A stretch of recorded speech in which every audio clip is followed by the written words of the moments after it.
음, 에스더서는 유태인들이 주요 절기에 그 온 가족이 모여서 읽는 낭송하는 다섯 가지 두루마리 중에 한 책입니다. 오축이라고도 불리는데요. 음, 룻기, 에가, 에스더, 그다음에 전도서, 아가서 이렇게 다섯 권의 책을 유대인들은 주요 절기 때 각 권을 온 가족이 모여서 함께 읽습니다. 6월절에는 하나님의 사랑, 하나님의 구원하심을 찬양하며 온 가족이 아가서를 함께 읽고요. 오순절에는 오순절을 배경으로 하는 그 사건을 기록한 룻기가 있죠. 그리고 초막절에는 전도서를 낭독을 합니다. 그리고 종교적 1월 9일은 금식일이라고 하는데요. 그 성전이 파괴된 날을 어, 기억하는 날이죠. 그때는 에레미야 애가를 함께 읽습니다. 그리고 어, 유다 백성들이 멸족할 뻔 했지만 하나님의 은혜로 구원받은 날, 그 부림절에는 에스더서를 읽습니다. 이렇게 그 에스더서는 유대인들에게 아주 소중한 책입니다. 그들이 새로운 생명을 얻게 된 날을 기념하는 책이기 때문입니다. 여러분들은 에스더 하면 어떤 문장이 생각이 나시나요? 그 사장의 에스더의 죽으면 죽으리이다 하는 그런 단어가 떠오르죠. 에스더의 그 지혜에 따라서 이스라엘 민족이 그 큰 공경에서 벗어난 그것이 연상될 것입니다. 이스라엘은 두 번 메인 생활을 했습니다. 첫 번째는 요셉이 형들에게 팔려가서 이집트에서 여러 가지 정말 고난 가운데 하나님의 은혜로 총리가 되고 또 그를 통해서 극심한 기근을 피해서 이스라엘과 형제들이 이스라엘에 정착하게 되고 그 민족을 이루게 되죠. 그렇지만 요셉이 죽고 난 이후에 왕조가 바뀌고 이스라엘 민족이 통치자에서 종의 신분으로 바뀌게 됩니다. 그래서 무려 430년 동안 종살이를 하죠. 그러다 모세의 인도로 홍해를 건너서 약속의 땅으로 돌아오게 되는 것이죠. 그것이 첫 번째 종살이 생활과 하나님의 구원의 은혜를 보여주는 사건입니다. 그리고 두 번째로 메인 생활을 했던 것이 바로 바벨론이죠. 오늘 본문의 배경이 되는 시대입니다. 하나님 앞에서 범죄한 이스라엘과 유다가 아수르와 바벨론에게 차례로 기원전 721년과 기원전 586년 이렇게 멸망당하게 되고 왕족들을 포함하여서 수많은 유대인들이 바벨론으로 끌려갔습니다. 바벨론이 멸망하고 메대라는 나라가 세워지고 메대의 속국이었던 페르시아가 메대와 중근동 지역을 다 점령을 하고 페르시아의 변성기를 이루게 되죠. 그 시기가 바로 오늘 본문의 배경입니다. 왕은 아하수에로였습니다. 역사책에 보면 크세르크세스라고 기록되어 있는데 성경책에서는 아하수에로라고 번역이 되어 있습니다. 아하수에로 왕은 지략이 아주 뛰어난 왕이었고 또 자신의 능력에 대해서 크게 과신하면서 큰 잔치를 배설한 그런 사람이었습니다. 그럴 때 하나님의 섭리로 유대인인 에스더가 왕후가 되었죠. 그 왕후를 키우고 하나님의 사람으로 만든 사람은 에스더와 나이 차이가 많은 사촌 오빠인 모르드게입니다. 그래서 에스더서의 중심 인물은 이 에스더와 모르드게 두 사람이라고 할 수가 있습니다.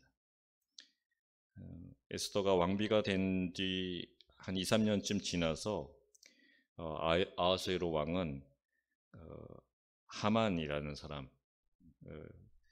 하만이라는 사람을 지위를 높여서 그 모든 대신들 위에 두게 됩니다. 총리로서 그 자신의 통치를 돕게 한 것이죠. 하만이 어떻게 그렇게 높은 지위에 오르게 됐는지는 성경에 기록되어 있지 않습니다. 단지 그 왕이 그 모든 신하들에게 명령해서 하만에게 꿇고 절하며 그에게 경의를 표하도록 하는 명령을 내렸습니다. 그래서 모든 사람들이 하만이 지나갈 때마다 엎드려서 그에게 절합니다. 그런데 절하지 않는 한 사람이 있었죠. 굉장히 눈에 띄었겠죠. 많은 그 신하들이 있었는데 대궐 문에서부터 대궐까지 들어가는 과정에 많은 사람들이 그에게 그 하만에게 경의를 표했지만 꼿꼿하게 목을 세우고 그를 많이 쳐다보는 그런 사람이 있었어요. 바로 그 사람이 모르드게였죠. 그의 그런 그 행동은 하만의 눈에 아주 거슬리는 것이었을 것입니다. 주변의 사람들이 그에게 말합니다. 이건 왕의 명령인데 그렇게 그 왕의 명령을 따르지 않는다면 네가 큰일을 당할 것이다. 그런데 그때 모르드게는 자기가 그렇게 하는 이유를 들고 있죠. 자기가 유대인이라는 것입니다. 그 결과 그 하만은 크게 분노하게 되죠. 그래서 모르드게뿐만이 아니라 그가 속한 유다 민족 전체를 말살하려는 시도를 하게 됩니다.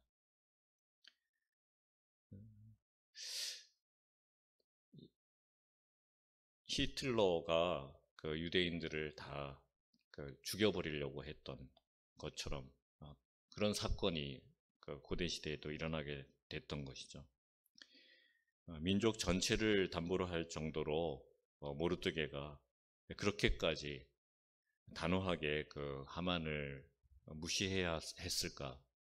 그 이유가 무엇일까 하는 생각이 듭니다. 근데 그 내면에는 깊은 역사적인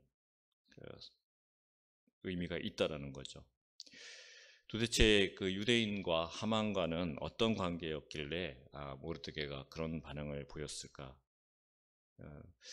오늘 1절에서 그 힌트를 찾을 수가 있습니다. 하만의 출신을 설명하는 그 짧은 단어가 그 문장이 나오죠. 아각 사람 함무다다의 아들 하만이라고 기록하고 있습니다. 이 아각이라는 인물은 사무엘상 15장에 나오는 인물이죠. 사무엘이 베냐민 출신인 사울 왕에게 아말렉 족속의 왕인 아각과 그의 가족과 그에게 속한 모든 것을 진멸하라고 했습니다. 그런데 사울이 아각을 사로잡고 좋은 것을 남겨놓습니다. 하나님께 불순종한 그 일 때문에 사무엘이 그 사울을 왕으로 기름 부은 것을 후회하게 되죠. 그리고 하나님의 명령에 의해서 다윗에게 기름 부음을 하게 됩니다. 결국 왕권이 사울에게서 다윗에게로 넘어가는 그런 계기가 된 사건이죠. 그런데 모르드게가 바로 이 베냐민 자손이죠. 2장 5절을 보면 에스더와 모르드게가 베냐민 자손이라는 것을 보여주고 있습니다. 그러니까 그 아각 사람인 하만과 베냐민 자손인 모르드게 사이에는 아, 아주 적대적인 그 관계가 있었던 것이죠. 모르드게의 마음속에는 이런 역사적인 실수와 수치를 되풀이하지 않겠다라는 그런 결연함이 있었을 것입니다. 더 멀리 보면 출애굽기 17장으로 올라갈 수 있습니다. 그 출애굽한 이스라엘 백성들이 가나안 땅으로 가는 길에 그 광야를 거쳐서 가죠. 그때 제일 먼저 부딪힌 사람들이 바로 아말렉 족속이었습니다. 아말렉 족속은 이스라엘과 출신이 같은 형제인 그 에서의 후손들이죠. 그러니까 에서 족속이면서도 그 이스라엘 백성을 가장 먼저 방해하고 그들을 괴롭혔습니다. 가만히 그 이스라엘 백성 대열에 후미를 쳐서 이스라엘을 괴롭혔습니다. 그래서 이스라엘 백성들은 목이 말라 하나님께 불평을 하고 또 모세가 반석에 지팡이를 내리쳐서 물을 낸 그런 사건이 있은 직후에 바로 이스라엘 백성은 르비딤에서 아말렉과 맞서서 전쟁을 하게 되는 것이죠.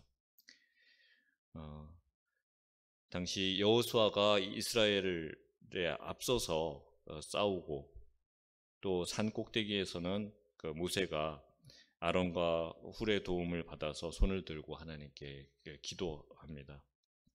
싸움에서 승리한 후에 모세가 단을 쌓고 그 단 이름을 여호와 니시라고 선포했죠. 그러면서 여호와께서 맹세하시기를 여호와가 아말렉과 더불어 대대로 싸우리이다 하셨다. 이렇게 출애굽기 17장 18절에 기록되어 있습니다. 하나님의 이름으로 이스라엘이 대대로 싸울 대적이 바로 아말렉 족속이고 그 대표자가 아각 사람이고 그 후손이 바로 아만인 것을 시사하는 바가 큽니다. 그래서 이 불임절 사건은 두 민족 간의 대립, 여호와 신앙과 이방 우상을 섬기는 신앙의 충돌이라고 볼 수 있습니다. 무르뜨기는 하나님의 명령, 하나님의 뜻에 따라서 철저히 그를 인정하고 그에게 경배하는 일을 단호히 스스로 하지 않고 있습니다. 그것이 어떤 위험을 가져다 줄지 잘 알면서도 그렇게 했던 것입니다. 이방 민족의 땅 페르시아에서 자신의 정체성을 숨기고 살거나 적당히 타협하고 살면 편할 텐데 그는 그렇게 하지 않았습니다. 3, 4절에 보이듯이 동료들이 너는 왜 왕의 명령을 거역하느냐 하면서 그 하만에게 절하기를 권했지만 모르드게는 그들에게 나는 유다인이다 라고 알렸습니다. 그리고 그 말이 하만의 귀에 들어갔고 하만은 흥분해서 모르드게뿐만 아니라 그가 속한 유다인들을 멸족시키려고 했던 것입니다. 그러나 하만에게 무릎을 꿇고 절하는 것은 그 하만이 대표하고 있는 권력에 굴종하는 것입니다. 그래서 그 하만은 아말렉, 하나님을 부인하는 악한 세력의 사탄의 그 세력이라는 것을 바로 알고 있었던 모르드게는 그렇게 하는 것이 하만에게 절하는 것이 하나님을 부인할 뿐만 아니라 하나님의 이름을 없애려는 자에게 복종하는 것이다라고 생각했던 것입니다. 가나안을 향한 광야길에서 이스라엘 백성들은 오직 하나님만 바라보고 그 길을 걸어간 사람들이었습니다. 전쟁할 마음이 전혀 없었던 그들을 공격한 자들이 그 아말렉이었습니다. 그 아말렉과 맞서 싸우는 것, 그것은 이스라엘 백성들이 당연히 취해야 할 행동이었습니다. 그들은 하나님으로부터 오는 그 말씀과 은혜를 따라 살아가는 사람들이었습니다. 무르뜨게도 하나님의 도움을 확신하는 그런 신앙을 우리에게 보여주고 있습니다. 지금 보이는 현실 속에서 내가 열세이고 그리 좋아 보이지 않더라도 언젠가는 반드시 사라질 그 마귀 권세에 편승하지 않고 오직 하나님만을 바라보고 오직 하나님으로부터 은혜와 평강을 얻겠노라는 그 믿음의 결단을 보이고 있는 것이죠.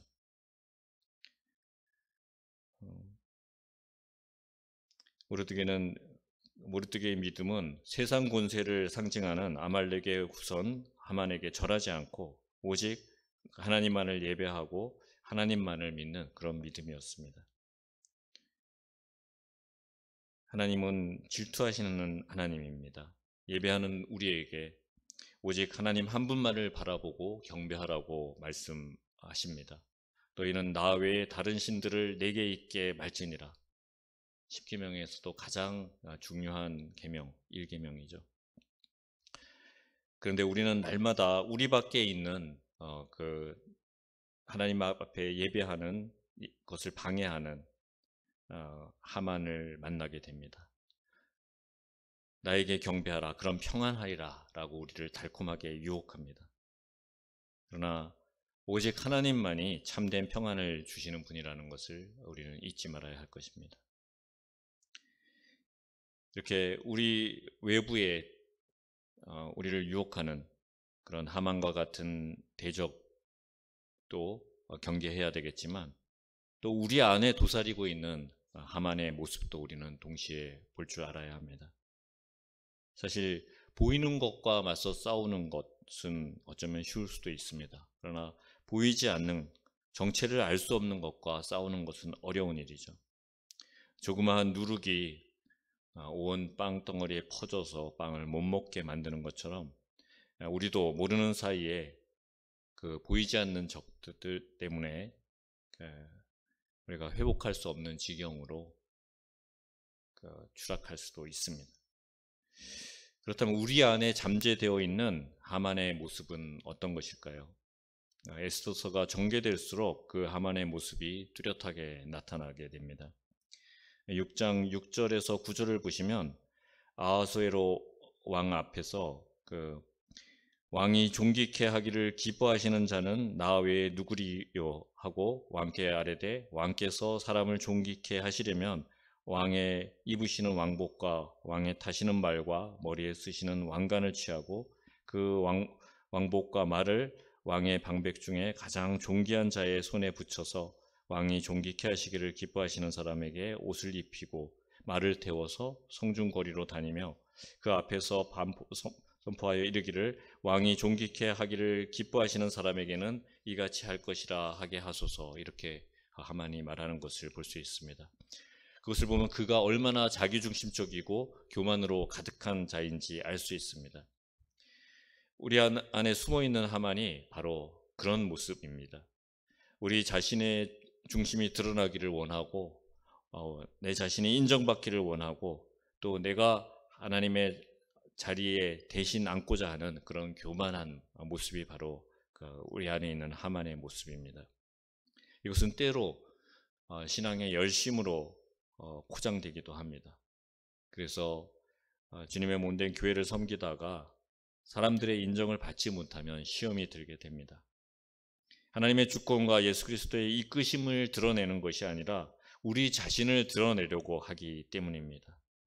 우리의 종력, 이생에 대한 자랑, 또 억누를 수 없는 힘과 명예에 대한 욕구 때문에 우리 안에 성령의 머무심을 방해하는 것, 그것이 바로 그 우리 안에 숨어있는 하만의 모습인 것이죠. 우리는 그것을 경계해야 됩니다. 가장 좋은 방법은 모르드게처럼 우리 자신이 죽으면 되는 것입니다. 예수 그리스도와 함께 죽고 예수 그리스도와 함께 사는 것이 가장 좋은 방법입니다. 우리를 시험하는 혈과 육의 욕심에 대해서 이 세상에서 우리를 높이고자 하는 이생의 자랑과 안목의 유혹들로부터 우리 자신을 죽이고 오직 예수 그리스도의 십자가를 바라보는 경건의 훈련이 우리에게 필요한 것입니다. 그래서 히브리서 12장 1절 2절에서는 이렇게 말씀합니다. 이러므로 우리에게 구름같이 둘러싼 허다한 증인들이 있으니 모든 무거운 것과 얽매이기 쉬운 죄를 벗어버리고 인내로써 우리 앞에 당한 경주를 하며 믿음의 주여 또 온전하게 하시는 이인 예수를 바라보자. 그는 그 앞에 있는 기쁨을 위하여 십자가를 참으사 부끄러움을 개의치 아니하시더니 하나님 보좌 우편에 앉으셨느니라. 아멘. 죄를 버리고 십자가 승리를 이루신 예수 그리스도를 바라고 보는 것이 훈련되지 않으면 참된 섬김의 자세를 가질 수가 없습니다. 때로는 봉사와 직분이 우리가 쌓은 공로라고 착각하게 되는 것입니다. 그러기에 우리는 타협하지 말아야 합니다. 하나님의 권능과 은혜를 위협하는 인간적인 노력과 또 교묘한 사탄의 계획과 타협 없이 맞서 싸워야 합니다. 하나님과의 친밀한 관계를 방해하는 적들과 진리의 검을 들고 단호한 자세로 싸워 이기시는 여러분들이 되시기를 바랍니다. 앞서 걸어가신 주님을 바라보면서 주님과 함께 죽고 주님과 함께 사는 삶으로 우리의 삶이 매일매일 훈련되기를 기도합니다. 에스더서를 통해서 우리는 하나님은 하나님의 방법으로 당신의 백성을 지키시고 구원하여 주신 것을 봅니다. 모르드게뿐만 아니라 유대인들을 더욱 바벨론의 또 온 페르시아의 많은 백성들 앞에서 높이신 것을 우리는 봅니다. 하나님께서 오늘도 우리에게 유다인들에게 베풀어 주셨던 것처럼 우리의 삶에서도 역사하시기를 기대하며 하나님 앞에 감사하며 하나님 앞에 영광 돌리며 기도하는 시간이 되기를 바랍니다. 기도하겠습니다. 하나님 아버지, 하만과 같은 권세로 우리를 머리 숙이도록 강요하는 아말렉과 같은 사탄으로부터 우리를 구해주시는 하나님의 살아계심을 찬양드립니다. 우리 외부의 하만과 또 우리 마음속에 숨어있는 하만을 우리가 이겨낼 수 있게 하여 주시옵소서. 우리에게 굴종을 강요하는 권세와 또 나를 드러내고 높이려는 내 안의 교만을 우리 모두가 이겨내고 극복할 수 있게 하여 주시옵소서. 모르드게와 에스더를 통해 하나님의 큰 구원의 드라마를 기뻐하며 바라봅니다. 이 기쁨이 우리의 예배와 섬김 가운데 우리의 인생 가운데 나타나게 하여 주시옵소서. 그래서 우리의 인생을 통해서 하나님이 드러나고 하나님의 넓으신 사랑이 드러나고 그 은혜를 입은 자로 살아가는 것이 드러날 수 있도록 우리의 삶을 이끌어 주시옵소서. 성령님이 이끄시는 대로 기뻐함으로 진리의 말씀 가운데 거하며 그 진리의 말씀을 무기로 사탄의 계교를 무찌르고 무력화시키는 그런 승리의 삶을 살아갈 수 있도록 지키고 보호하여 주심을 믿사옵고 우리 주 예수 그리스도의 이름으로 기도합니다. 아멘.